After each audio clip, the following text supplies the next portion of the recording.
Sudah, Pak. Oke. Nah, oke, kita lihat beberapa hal ya. Bagian produksi, anggaran variabel berdasarkan aktivitas unit produksi. Kemudian anggaran variabel bagian pemasaran adalah aktivitas unit penjualan. Nanti bagian penyediaan listrik ya berdasarkan KWH ya, kilowatt hour ya, kilowatt jam. Kemudian bagian pemeliharaan jam kerja langsung atau JKL.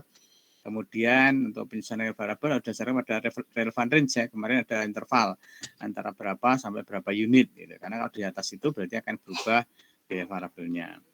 Misal anggaran variabel Departemen Produksi dengan relevan range 5.000 sampai 6.000 unit. Nah, makanya selama produksi antara itu, maka anggaran produksinya tetap ya untuk biaya variabelnya seperti itu. Tapi kalau sudah berubah, nanti juga akan berubah.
Oke, sudah ya.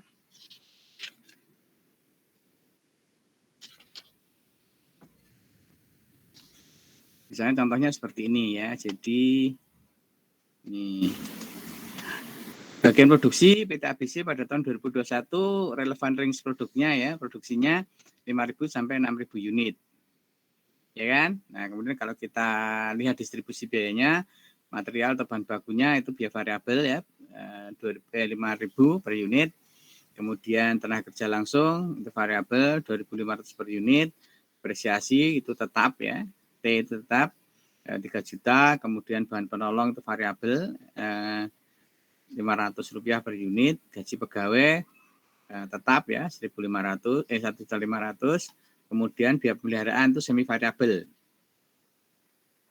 Ada tetap 1.200 dan variabelnya 300. Untuk biaya lain-lain itu biaya tetapnya itu 1.800, biaya variabelnya 1.700.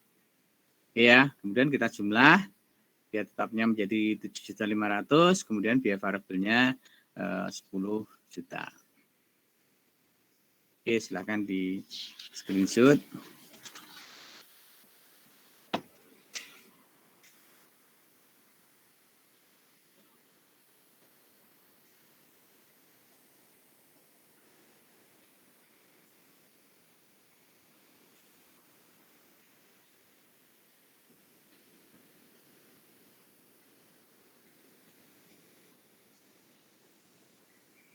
Sudah, Pak.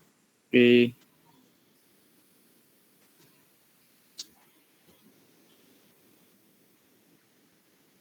Oke, kita lihat biayanya. Nah, dalam anggaran variabel biaya produksi pada tahun 2021 biaya tetapnya 7.500.000, biaya variabelnya 10.000 ya. Kalau biaya produksi, kalau produksinya tadi bila produksinya 5.000 unit tinggal masukkan ya, biaya tetapnya 1,5. Ini biaya variabelnya per unit 10.000 kali 5.000 ya.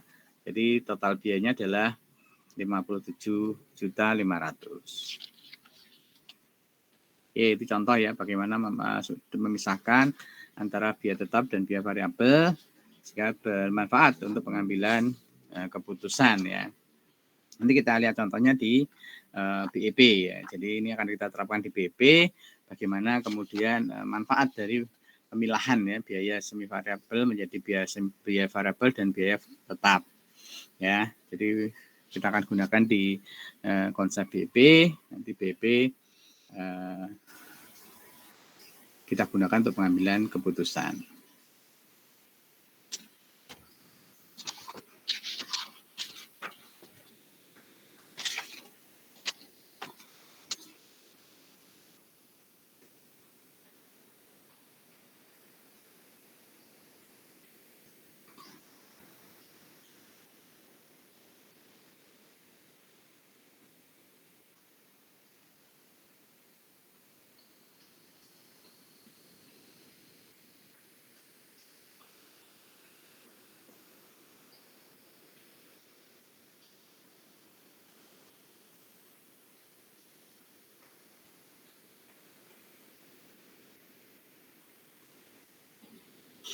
Oke, sudah di screenshot.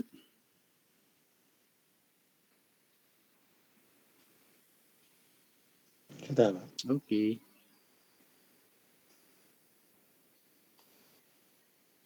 Kita masuk materi selanjutnya.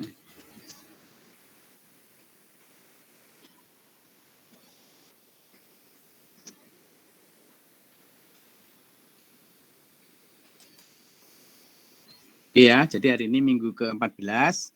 Insya Allah minggu depan, minggu ke-15, kita minggu ke-16 UAS ya. Karena memang biasanya fakultas pengennya segera dikoreksi, nilai keluar. Nanti kalau minggu ke-17, masih masih ada minggu tenang, nanti kemudian minggu ke-17, nanti jadi lama ya koreksinya.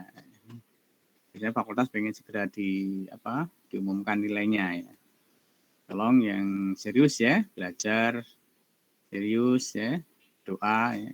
Saya hanya mengadministrasi saja ya, mencatat, semua tergantung dari usaha Anda. Ya jadwalnya ya, jadwal sesuai, nggak ada mundur ya.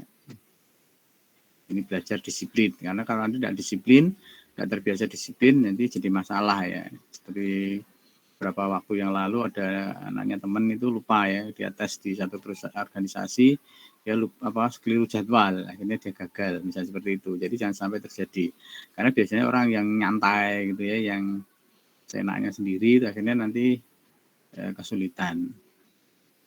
Untuk yang umum loh ya, memang ada orang yang beruntung itu ada, itu Kak, kelas Anda itu ada yang ya seenaknya sendiri ya, kuliah datang yang seenaknya sendiri, datang terlambat, ngerjakan tugas seenaknya sendiri, tapi nasibnya baik ya. Kemarin cerita ke teman, mana Mas? Alhamdulillah Pak, saya di Departemen Keuangan, kok bisa? Saudara saya di sana Pak, ratakon ya, ini itu keberuntungan ya. Tapi beda dengan orang yang harus mengerjakan sendiri ya. Nah, you did yourself, kamu mengerjakan diri sendiri itu beda kepuasannya dengan orang yang dibawa orang lain. Nanti kalau dia tidak mandiri ya, meskipun dia bawa saudaranya tidak mandiri, kalau saudaranya nggak ada jadi masalah. Jadi tolong Anda serius ya, you must manage yourself. Anda harus mengelola diri Anda sendiri.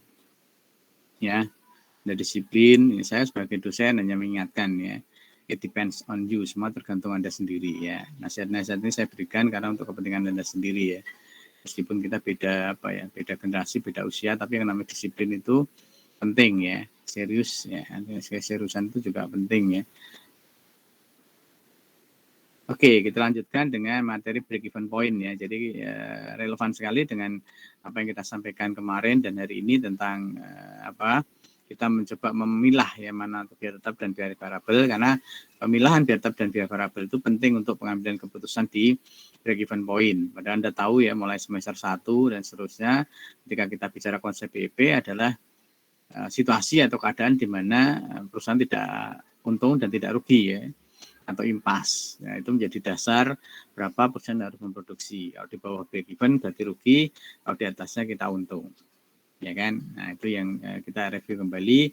Ternyata BEP juga bermanfaat untuk penyusunan anggaran. Oke ya, kita lanjut. Oke, anggaran disusun berdasarkan aktivitas tertentu ya. Semakin besar aktivitas, maka semakin besar keuntungan. Maksudnya tadi kaitannya dengan BEP ya. Kalau melebihi BEP tentu akan untung. Sebaliknya semakin ada aktivitas akan semakin kecil keuntungan atau bahkan rugi ya. Tadi kalau memproduksi di bawah BEP. Break-even point adalah suatu penjualan yang tidak menghasilkan keuntungan juga kerugian atau impas. Ya kan, penerimaan sama dengan pengeluaran. Break-even point untuk melihat pengaruh perubahan biaya variabel, biaya tetap, harga jual, dan volume penjualan terhadap laba. Break-even point membantu untuk pengambilan keputusan. Ya, jadi dengan memahami break-even point tadi, kita dapat mengambil keputusan dengan tepat ya, kalau datanya akurat ya. Ya, jadi ini terkait dengan mata kuliah kemarin. Nah, ternyata pemilahan itu memang penting untuk pengambilan keputusan. Ya, monggo silahkan di screenshot.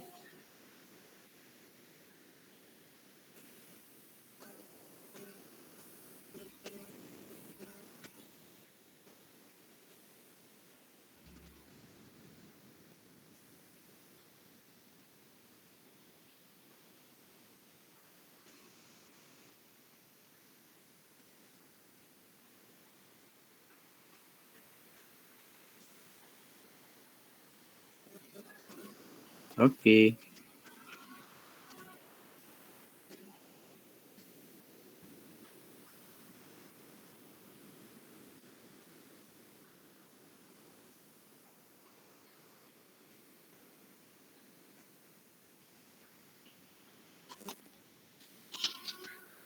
Oke, nah break even point. Tentu Anda masih ingat ya di apa?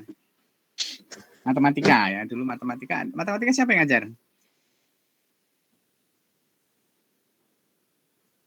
Udah lupa ya? Semester 1 ya? Lupa, Pak. Udah lupa ya. Mungkin besok saya aja Anda lupakan ya, misalnya ya. Atau udah lulus, banyak mahasiswa itu sekarang mengkontraktual ya, sama dosennya lupa.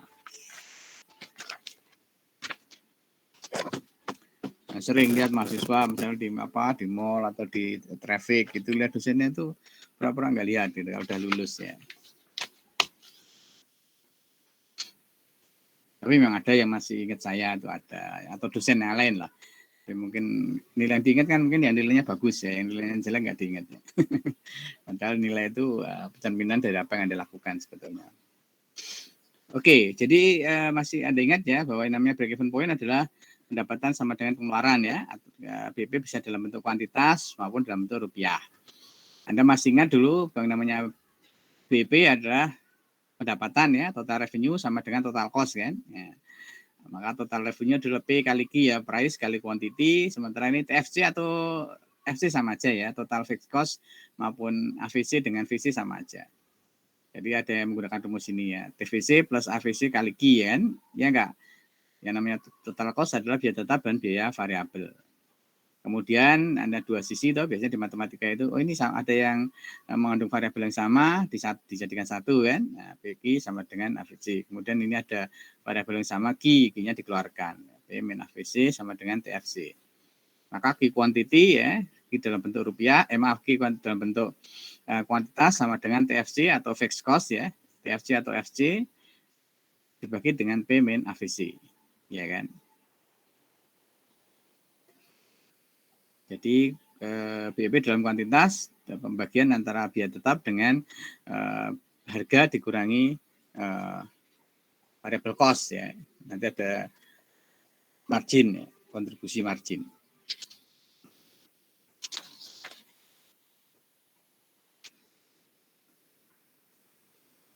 Masih ingat ya, jadi kalau Anda lupa rumus BEP ya diingat-ingat bahwa TL sama dengan PC. Nah, itu aja. TR sama dengan P kali Q, sementara total cost adalah fixed cost ya. FC atau TFC plus AVC atau VC dikalikan quantity.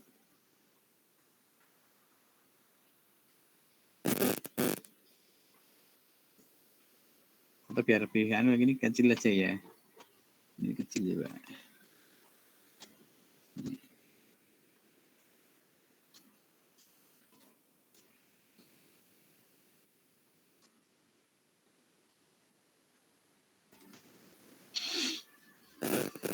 Oke ya, jadi catatannya ini.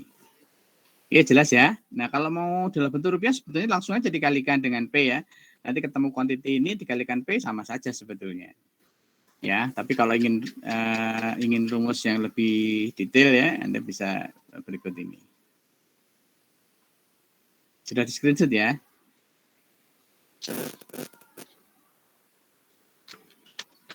Oke. Nah, kalau dalam bentuk rupiah kan tinggal dikalikan P kan. Nah, P ini tadi menjadi seperti ini rumusnya ya. Ya, dalam bentuk rupiah Q kali P sama dengan TFC dibagi 1 min AVC per P. Kok bisa seperti itu? Kalau mau ingin tahu rumusnya ya yang detail ya seperti ini ya. Ini kali dua sekalikan P, ini juga dikalikan P kan. Ini ya kan, ini kalikan P, ini kalikan P. Ya kan? Nah, itu TFC P min AVC kali P. Ya, P kan P sama dengan seper P kan. Nah, makanya kemudian ini dibagi P kan. P min lagi dibagi P, ya, P dibagi ini dan bagi P. Akhirnya ketemu angka seperti ini. Ya, sama saja. Jadi kalau mau jelimet ya.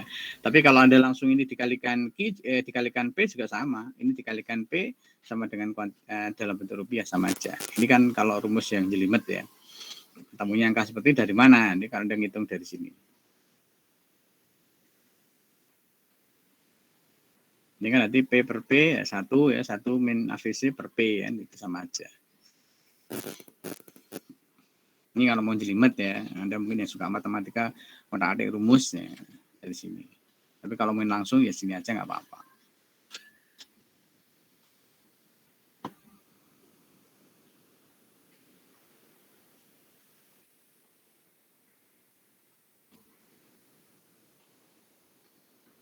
Oke, sudah screenshot.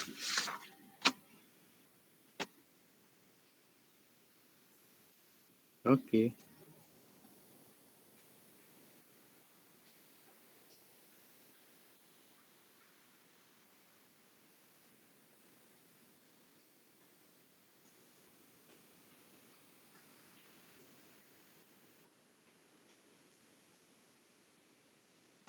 Nah, P dikurangi AVC atau P dikurangi VC itu adalah marginal kontribusi per unit ya. Artinya apa?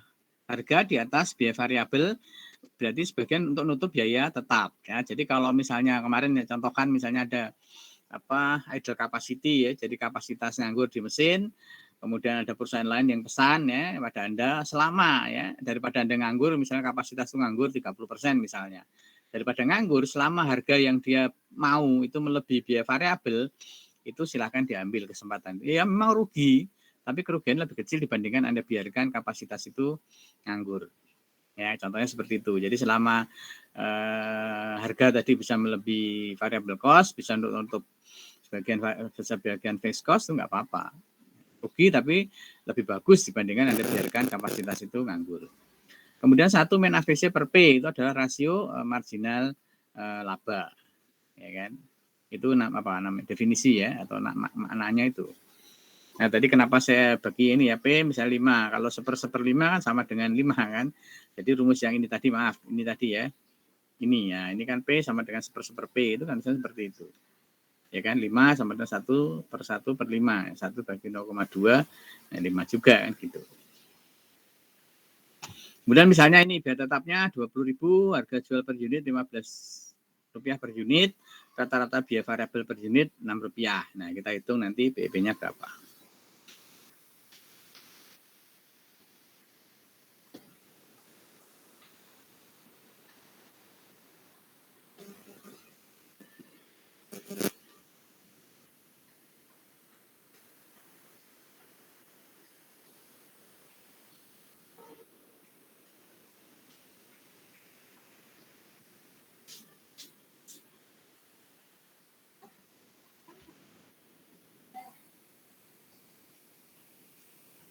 Oke, sudah? Sudah, Pak. Kita masuk. Nah, ini ngerjakannya ini ya. Nah, ini ya kan tadi dari rumus dari data ini kita masukkan ke rumus ya. Kita masukkan ke rumus P kali Q ya kan sama dengan fixed cost ditambah variable cost kali Q ya kan. Harganya tadi 15, Q-nya belum diketahui ya, sama dengan 20.000 kali 6 Q ya kan. Nah, ini yang ada variabel yang sama dijadiin 1. Q ini menjadi ini ya kan. Ini menjadi apa? 9 Q kan. 9 Q sama dengan 20.000, Q-nya 20.000 dibagi 9 ya. Berarti kan 2.222 unit ya kan, karena ini kita bulatkan ke bawah. Ya, jadi agar BEP perusahaan harus memproduksi 2.222 unit. Ya, kalau memproduksi di bawah itu rugi kan gitu ya. Itu sebuah keputusan ya. Jadi langkah pertama mungkin di PKM dan seterusnya itu hitung ini dulu ya, supaya Anda nanti tahu biaya variabel seperti ini, biaya tetap seperti ini ya, karakternya kemarin sudah kita diskusikan. Nah, kita memproduksi seperti ini. Kalau kasus seperti tadi ya harus memproduksi seperti ini. Berapa dalam bentuk rupiah ya tinggal ngalihkan harganya ini 15. Ya kan? Nah, ketemunya nanti sama dengan rumus tadi.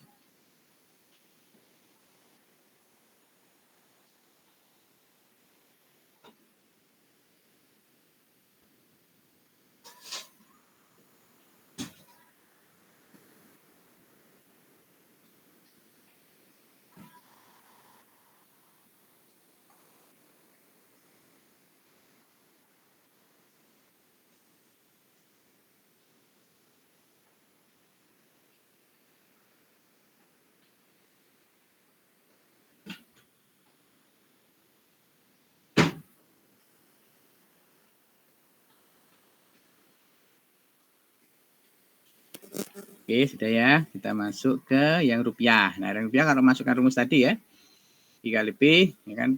Rupiah kan berarti dalam rupiah kan dikalikan P kan? 20.000 dibagi 1 min 6 dibagi 15. Ya kan? Nah, ini 33.333,33 rupiah. Ya kan? Biar dikasih rupiah ya, lupa. Sorry. Ya, ini.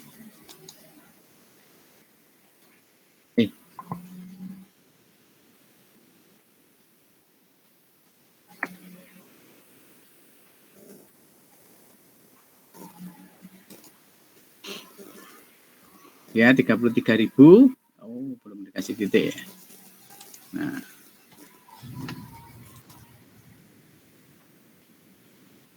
33.000 mau pembulatan ya silahkan jadi 33.333 ya. Masukkan rumus atau dikalikan sama ya.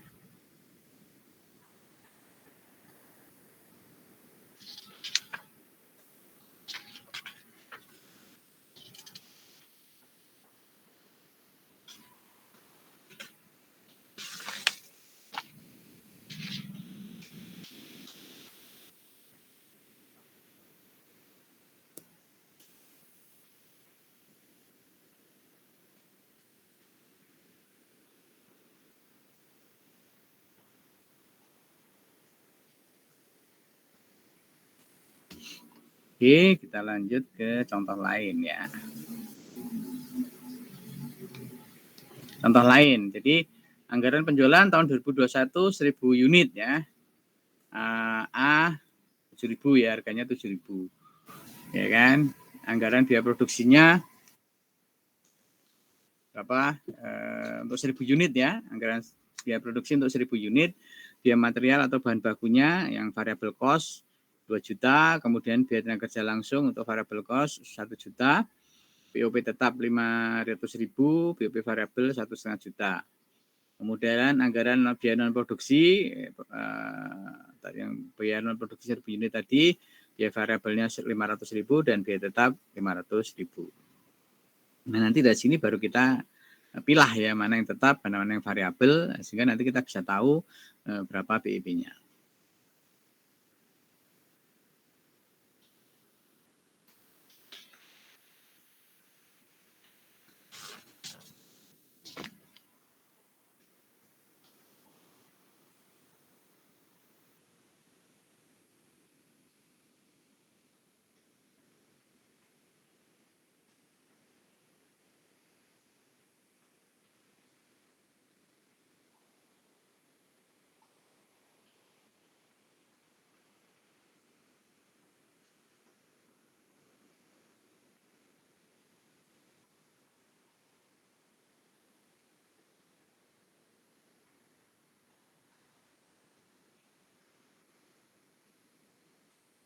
Oke, sudah.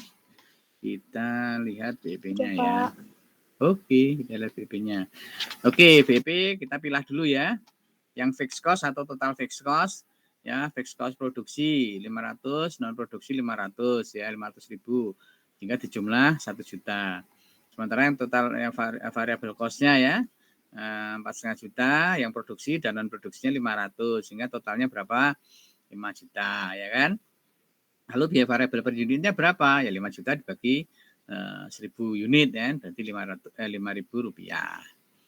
Ya, kemudian total penjualannya berapa? Tadi 1000 unit kali 7.000, jadi total penjualannya 7 juta kalau 1000 unit ya. Oke, silakan di screenshot.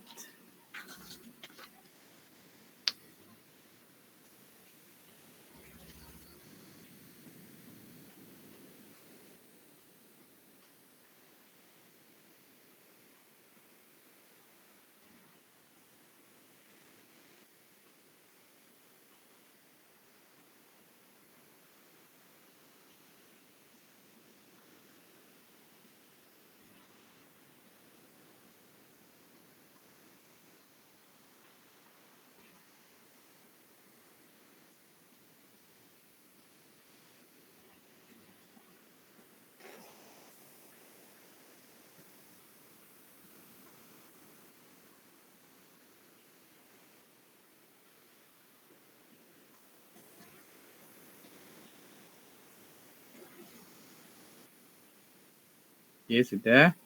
Kita hitung ya. Nah, nanti di rumus BP rupiah ya kan. Tentang fixed cost-nya 1 juta, kemudian 1 min total variable cost-nya dibagi total penjualan ya. Sama aja kan. Ini 1 juta dibagi ini ya. Kemudian ini 0,86 3,4 juta 3.496 ini ya, kalau dibulatkan sekian. Sama dengan ini kalau ini pembulatan ya. Ini kan 500 unit kali 7.000 harganya kan 3,5 juta. Kalau BP dalam unit berarti fixed cost dibagi dengan harga dikurangi variable cost kan. Nah, 500 unit, 500 kali 700 kali 7.000 kan berarti 3,5 juta. Ini hanya masalah pembulatan.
Oke, sudah kita lihat ya perhitungannya.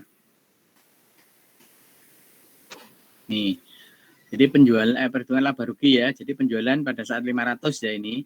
500 unit berarti kali 7.000 ya.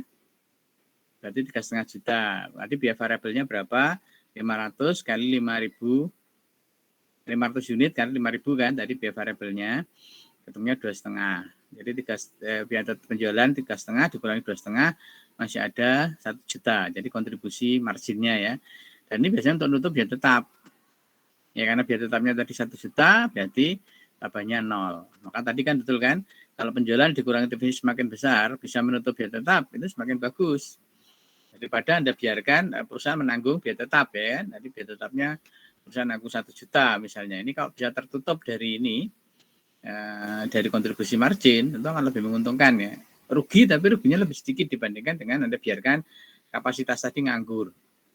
Ya kan kalau bisa menutup harga tadi ya penjualan ya bisa menutup biaya variabel kemudian bisa menutup lagi sebagian biaya tetap. Nah, itu lebih menguntungkan. Artinya kerugiannya lebih kecil dibandingkan Anda biarkan kapasitas mesin itu nganggur. Ini contohnya dalam pengambilan keputusan.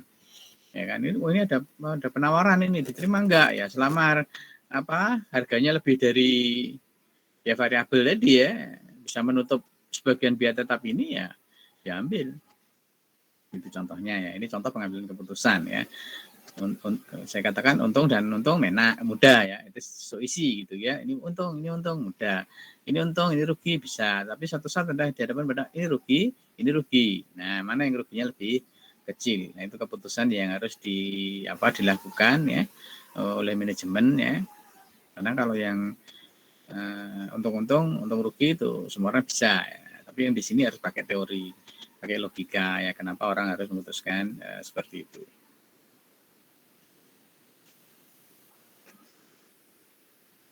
Oke, sudah. Kita masuk ke selanjutnya. Ada istilah-istilah yang Anda harus pahami ya. Berikutnya adalah margin of safety ya, MOS ya. Batas penurunan penjualan yang diperbolehkan dari rencana penjualan dinyatakan dalam persen atau unit misalnya ya.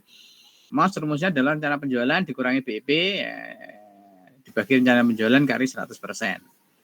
Jadi tadi rencana penjualan 1.000 unit, BEP-nya 500 bagi 1.000, berarti Bapak 50% kan. Jadi penurunan penjualan tidak boleh melebihi 50%.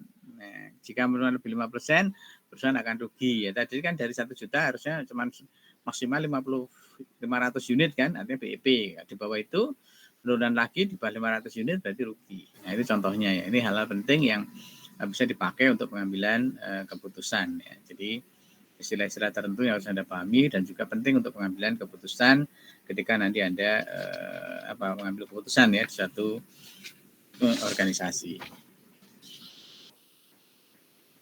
Monggo silakan di screenshot. Sudah, Pak. Oke. Tapi nanti dipelajari ya, sampai dicek lagi. Oke, berikutnya adalah istilah yang lain. Jadi perubahan biaya, harga jual, dan volume penjualan. Nanti rumus pertama, perubahan biaya, kenaikan biaya-biaya produksi dan non-produksi akan berpengaruh pada tingkat BP. Ya kan? Kenaikan biaya akan mengakibatkan tingkat BP menjadi semakin besar. Jelas kan? Untuk mencapai laba tertentu akan memerlukan unit penjualan yang semakin besar. Jadi kalau ada peningkatan biaya dan juga target laba, tentu akan meningkatkan unitnya ya, akan memerlukan unit penjualan yang semakin besar. Kenaikan biaya tetap misalnya ya, TVC atau FC tadi tambah kenaikan dibagi dengan ini. Otomatis kan ini memerlukan unit lebih besar kan. Kalau Anda menargetkan makin atas ditambah ya, kan otomatis nanti untuk mencapai laba itu memerlukan ini. Variabel kenaikan biaya variabel ya, juga seperti ini nanti dicek ya. Jadi ya, rumusnya pakai ini. Jadi kalau biaya tetap ya ditambahkan biaya tetap, kalau variabel dikenakan biaya variabel. Jadi kalau kenaikan biayanya ada kenaikan biaya, otomatis akan menambah range-nya, penjualannya akan semakin besar. Perubahan harga jual, kenaikan harga jual akan meningkatkan nilai penjualan sehingga BP menjadi lebih rendah dari semula. Untuk mencapai laba tertentu akan dicapai pada unit penjualan lebih rendah, ya kan? Kalau harga jual lebih tinggi, otomatis apa? Ya, BP-nya lebih kecil kan unitnya, karena harganya semakin mahal misalnya. Oke, ini rumusnya, silakan di screenshot.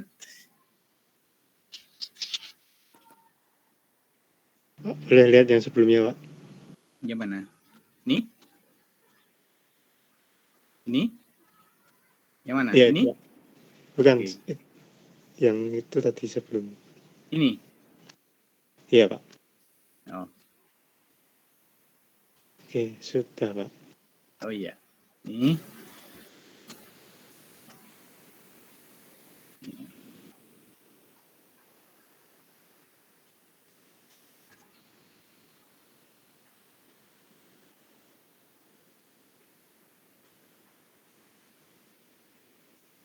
Terima kasih. Oke.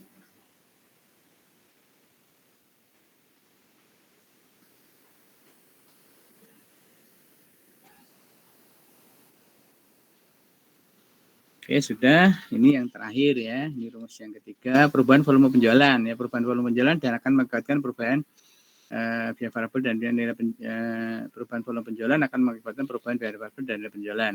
Kenaikan volume penjualan tidak akan mengubah tingkat BIP.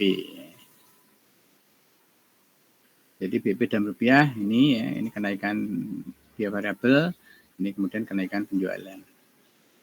BP-nya nggak berubah karena ini di atas BIP kan, kenaikan volumenya tadi.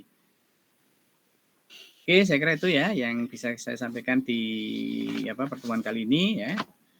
Insya Allah kita lanjutkan minggu depan dengan materi terakhir ya, minggu ke-15, nanti minggu ke-16 kita UAS ya, bahannya dari setelah MIT ya, jadi tolong disiapkan sambil latihan-latihan ya, soal ya, kemudian nanti dilihat jadwalnya ya, waktunya kapan, jangan sampai keliru ya, keliru jadwal ya, ini termasuk latihan disiplin ya. Jangan sampai Anda menyepelekan ya. Anda buat jadwal, Anda harus punya jadwal kegiatan setiap hari apa ya, jadwal macam-macam jadwal, kalau perlu dikasih alarm misalnya ya, tanggal sekian ujian ini, tanggal ini sekian ini ya, harus mungkin dicatat di HP dan seterusnya yang Anda siap harus ingat, karena kalau Anda tidak keliru ya, jadwal itu berbahaya ya. Karena kesalahan Anda mungkin tertunda, misalnya harus disiplin, harus tertib dalam mengatur jadwal. Oke, saya kira itu yang bisa saya sampaikan ya. Saya minta maaf kalau ada yang kurang berkenan. Insya Allah ketemu lagi minggu depan dengan materi yang ke-15 ya, atau materi terakhir. Oke, sekali lagi saya minta maaf kalau ada yang berkenan. Semoga semua sehat dan bahagia. Selamat sore dan terima kasih. Terima kasih, Pak. Terima kasih. Makasih, Pak. Ya, oke. Makasih, Pak. Ya.